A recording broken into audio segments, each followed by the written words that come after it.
This is Nick. This is Jack. Welcome back. It is Monday, February 10th, and today's pod is the best one yet. This is a T-Boy. The top 3 pop business news stories you need to know today. All right, seatbelts are fastened. Bags are... I didn't check anything, but I will see you in 24 hours, man. Nick is flying to Vermont tomorrow for a surprise visit to me. He's going to have a baby in like 2 weeks. I got to see him before this thing happens. Otherwise, it's going to be a whole month. This is going to be quality T-Boy together time. I have a nice little 48-hour itinerary with you. This is lovely. I think the dinner reservations look great. I'm already going to prepare some bottles for you guys. I'm ready to roll again. Put me to work. Yeah, we're going to Hen of the Wood, and we're going to Ben & Jerry's. Don't give it away. Don't give it away. In the meantime, Jack, 3 stories. What do we got on today's pod? For our first story, TED Talks, the legendary speaking event, is accepting applications for a new CEO. But TED Talks is actually the deepest media business we've ever seen. For our second story, Elon's mission to shrink and disrupt the government hit a new level last week. So to describe what's happening, we invented a brand new term, and here it is. Musking. And our third and final story. Costco is now the highest paying retailer in America by far. Costco has found the price of loyalty. Sounds like a Harry Potter book, but Costco has found the price of loyalty. But Yetis, before we hit that wonderful mix of stories. Fantastic mix to start the week, Jack. Love the mix. No one else is doing it. Don't lie to us this morning. We know where you are right now. Yetis, you are wrapped up under a big blanket of tears, joys, and buffalo sauce. Just admit it. Yeah. Because today is the second biggest sick day of the year. Cough, cough. Sorry, boss. I've got the black lung. According to the Harris poll, a record 23 million Americans are missing work today. That is 1 out of 7 employed people are out of work today. And Nick, another 13 million of us Jack? showed up late to work today. So 1 out of 5 employees are not getting Employee of the Week this week. No, they're not. Because They're not. 1 out of 5 Americans has a big case of the Super Bowl Mondays. The Super Bowl Mondays. Symptoms include headache, tummy ache, a thing on your thigh, and a broken Venmo. Yeah, that burrito you ate last night, you're regretting it today, aren't you? Hey, buddy Timmy, that's $26, man. And even wilder, the number of Americans missing work today is 20% higher than last year's Super Bowl. So apparently the Super Bowl flu was more contagious this year. We got a reason, we'll tell you in a second. But Nick, when it comes to the illness, there's some trick plays you can pull off with your boss. Yeah, you could pretend to be sick, but you aren't actually sick. There's also what we're calling a VP sneak. You work from home, but you're barely working from home. But we think we know why more people are calling in sick today than any other Super Bowl Monday. And the reason is the Philadelphia Eagles. Philadelphia sports fans, they riot if they don't win. But they also riot if they do win. Either way, no one from Philly is working today. Classic Philly. By the way, Nick lived in Philadelphia for years. So we can say that. In this economy, besties, you stay home on Super Bowl Monday. It feels like a holiday, even though it isn't. Yes. Jack, let's hit our 3 stories. 15 years before this song, 2 boys from the Northeast met in the dorm. They had an idea that caused a cultural storm. It's the best one yet, but the best is the norm. Jack, Nick, that's it. I don't even think they need to practice. 50%, that's a fat tip. T-Boy City on your list. If you know, you know, cause we ready to go. We can't wait no more, so just start the show. Start the show. For our first story, TED Talks, the legendary speaking event, is looking for a new CEO, and they're inviting anyone to audition. But before you apply, you should know that TED Talks may actually be the deepest media business we have ever seen.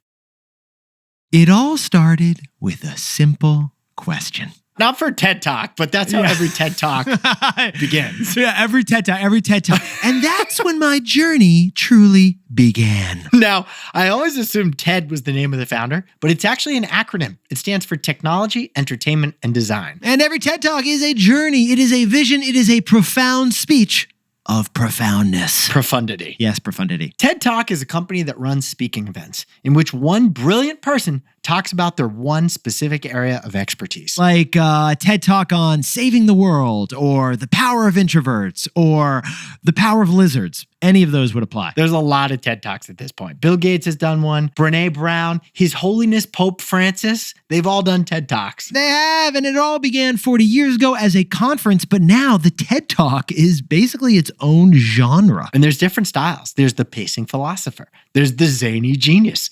There's the casual billionaire. You know it's a TED Talk when you hear it because, Jack, they have the really critical pauses, but then the dramatic inflections to keep your attention. Did you know that there's a rule of TED Talks that they cannot go longer than 18 minutes? Yeah, if you know this, Yetis, there's the 18-minute rule of every TED Talk. Why is that, Jack? That's the scientifically optimal amount of time to go deep, but not lose the audience's attention. It's long enough to go deep on the history of cockroaches, but short enough to keep you interested in the history of cockroaches. But here's the news. TED Talks is looking for a new CEO.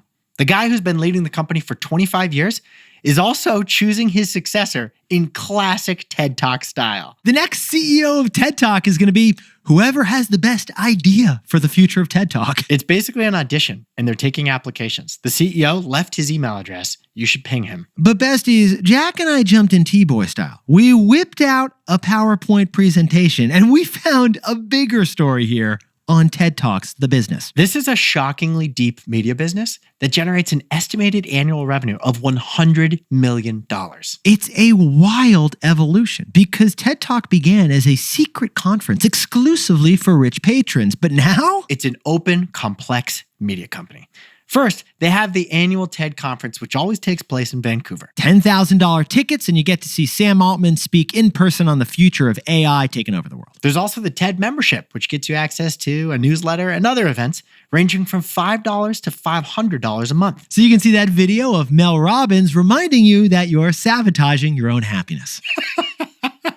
Now, TED Talk's mission is to be open. They want to offer their content for free, but they also need to make money, which makes YouTube perfect. And they happen to have 24 million followers on YouTube who watch for free, but they make advertising money. You may have seen TEDx. That's actually their franchise business. Yeah, they've franchised the business. So like local events can use the TED branding and style, and then they pay TED Talks a licensing fee. So if someone did a TED Talk, that's really impressive. If someone did a TEDx talk, it just means they paid TED Talks. That's a fair point. But they're also making sponsorship money, Jack, because IBM, Google, and Rolex, that's their largest source of advertising revenue. Nick, they call them underwriters, not advertisers. Well played. Well, they also have a syndication business with deals for their content on Netflix, Audible, Delta. They even do a corporate training program. A B2B business where they visit companies and inspire the staff with 18-minute talks on community building. Don't you dare talk for 19 minutes. Yetis, add it all up. And TED Talk's business makes the New York Times look simple. It makes Disney look boring. It makes TikTok look lame.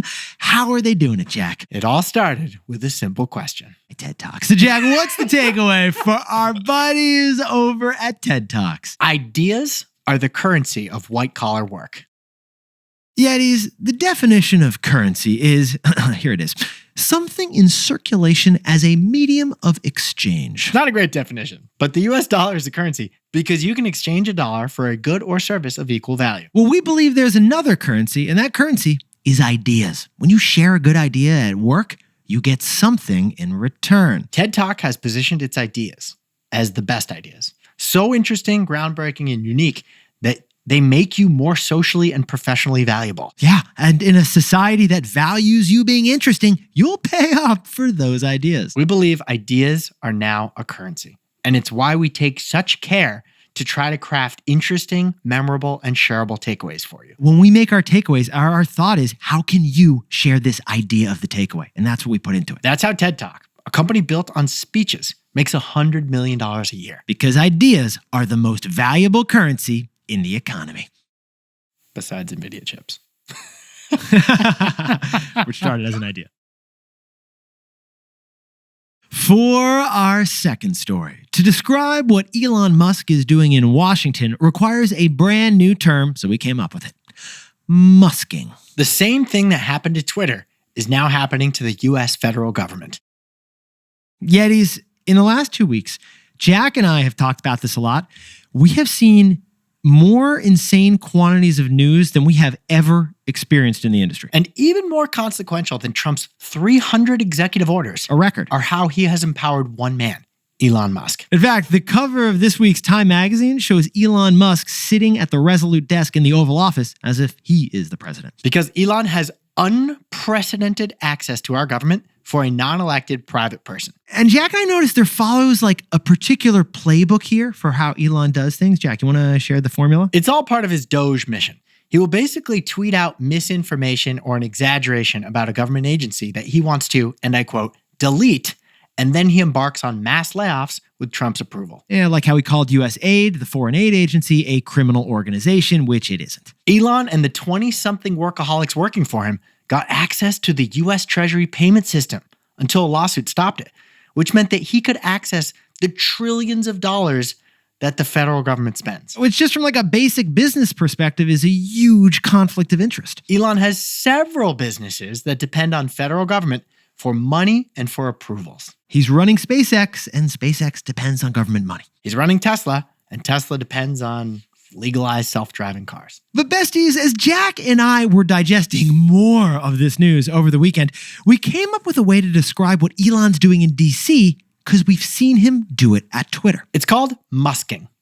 Musking is when you eliminate as many workers and costs at a company as possible, and then just kind of cross your fingers and see if it still works. Yeah, like with Twitter, he laid off 80% of the staff. He stopped paying office leases. He refused to pay severances.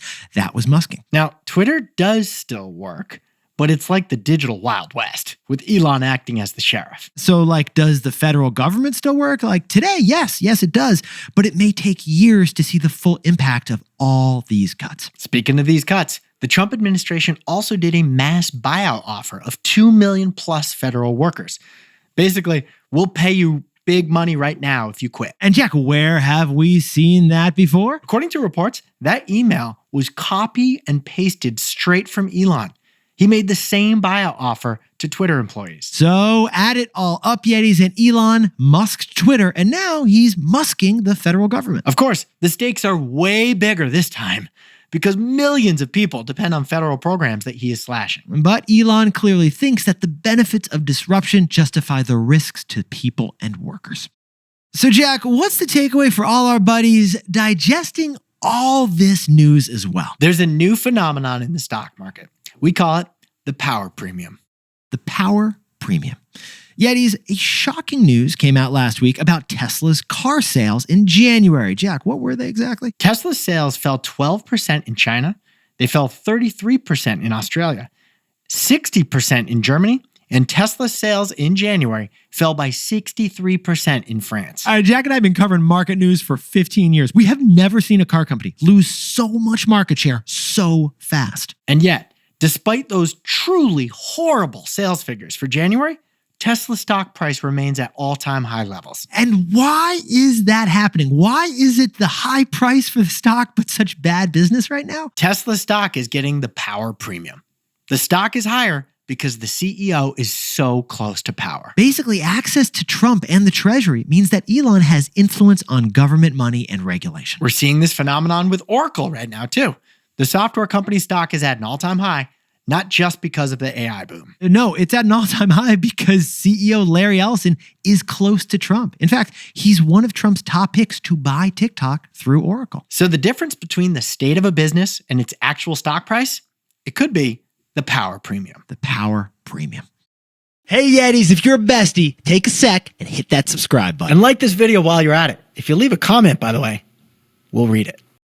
For our third and final story, Costco just gave its workers an epic pay raise. They are now the highest paying retailer in America. Why does Costco pay double the industry average? Why are they doing it, Jack? It's the price of loyalty.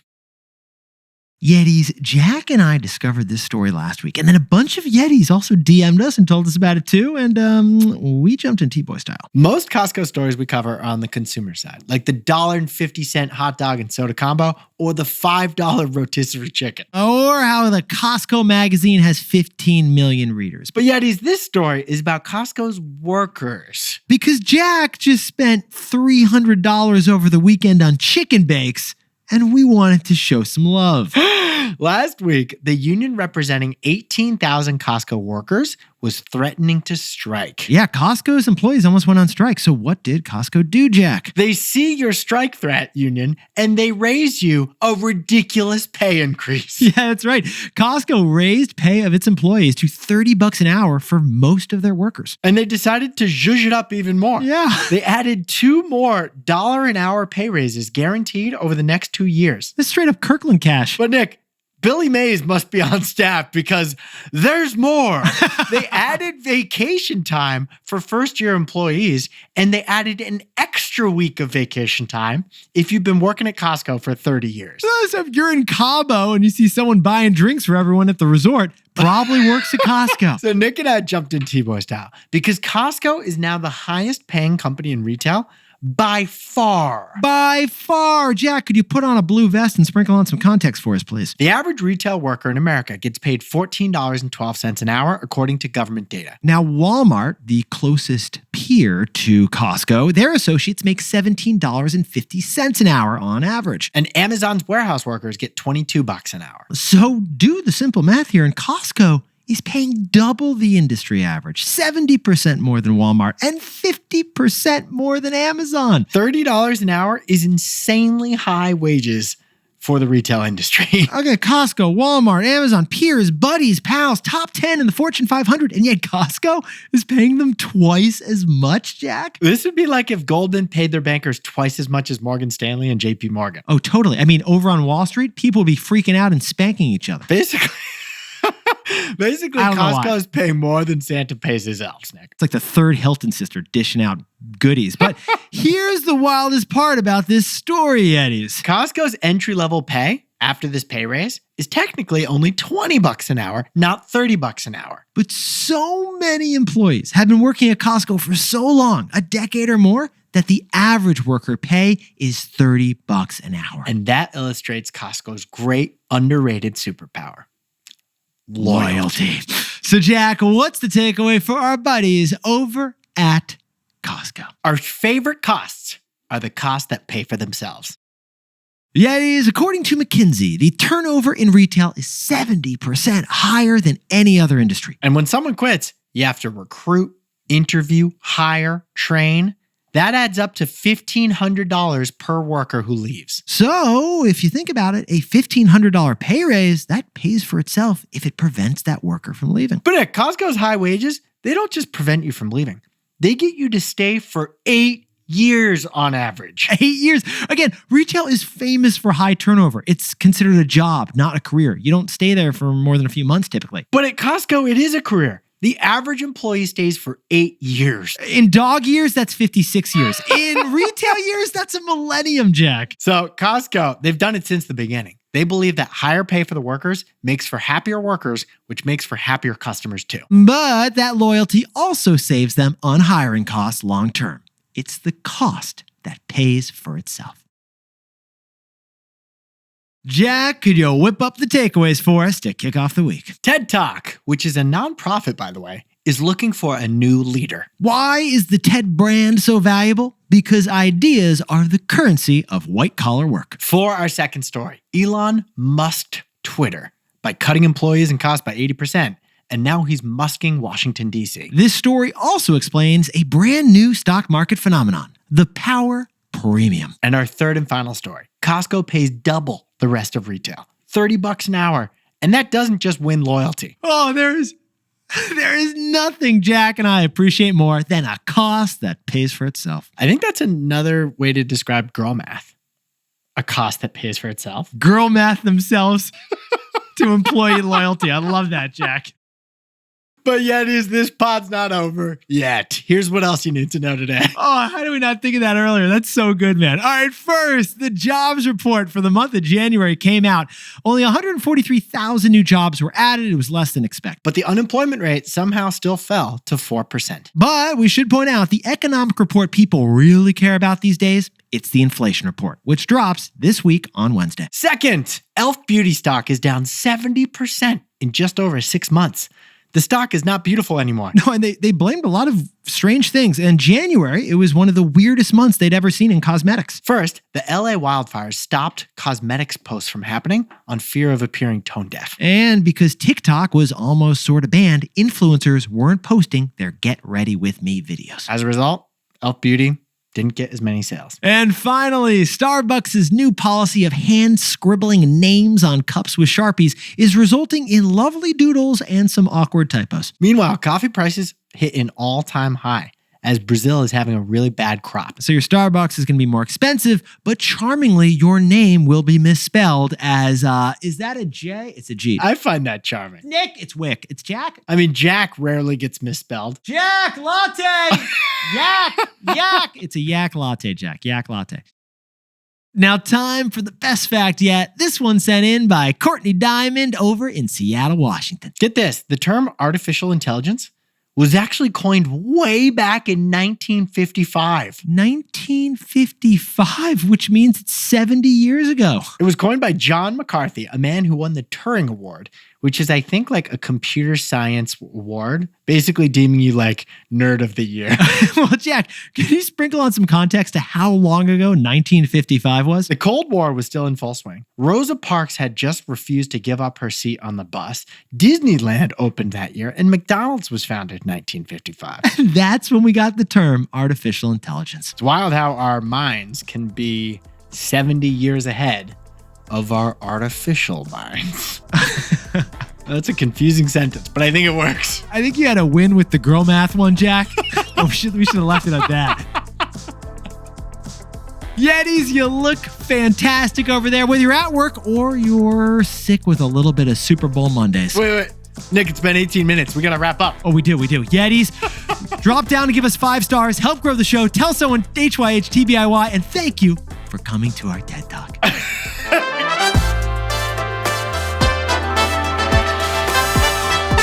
And before we go, a happy birthday to legendary Yeti Samantha Barber, turning 23 in Detroit, Michigan. And happy birthday to Olivia Bachtiel in Philadelphia, who's a former Michigander. Go Blue. And Kiowa Lewis is turning 9 years old in Virginia Beach, Virginia. Happy birthday, Kaya. Happy birthday, Kaya. And happy 37th birthday to Bree Thomas from Princeton, Texas. But at least she looks younger than her husband, am I right? It's true. Congrats, Bree. And Bhavika Tilwani's turning 39 years old in Plymouth, Minnesota. She's in India for the birthday, so her family is eating her cake right now. And happy 16th birthday to Kiev Curling in Ulaanbaatar, Mongolia. Now, we just wanted to say it again because it is incredible how many Yetis there are in Mongolia. We've got a huge Yeti community. Happy birthday, Kiev. And finally, a shout out to Cameron Thomas from Mount Airy, North Carolina, who launched a podcast every day. He's casual. If you know, you know. This is Jack. I own stock of Netflix and Disney. Nick doesn't own stock of either of those.